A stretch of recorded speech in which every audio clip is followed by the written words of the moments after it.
Les pesticides sont des poisons pour le sol, les êtres vivants qui y vivent et la santé humaine.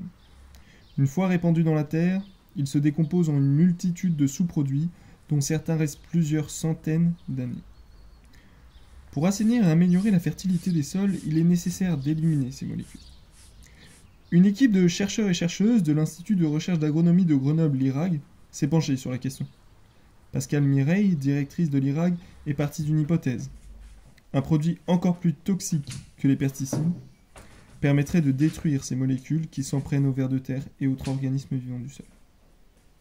Pascal a donc fouillé de fond en comble le moindre recoin de notre planète pour retrouver l'essence même de la toxicité. Et elle a fini par concevoir un produit innovant, d'une puissance inégalée. Les larmes des Not All Men. LNAM. Les Not All Men sont une communauté d'hommes dont le but social consiste à préciser lors de chaque discussion sur les agressions sexuelles et sexistes ou lors de chaque témoignage d'un viol que tous les hommes ne sont pas comme ça.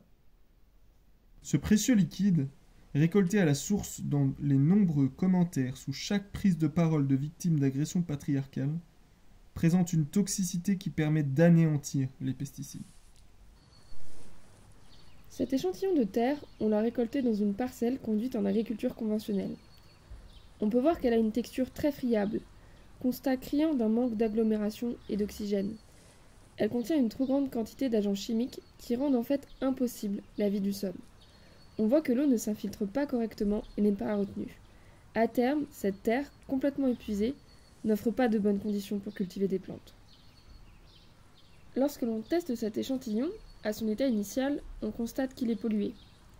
Maintenant, voici ce même échantillon, traité pendant 2 semaines avec des larmes de Not All Men. On constate que la terre possède une texture bien plus ferme. Elle forme des mottes qui retiendront beaucoup mieux l'eau. L'oxygène circule mieux également. On observe de nombreux vers de terre qui reviennent. Pascal Mireille et son équipe de l'IRAG espèrent que leurs recherches permettront à terme de restaurer la qualité des sols dégradés par les pesticides.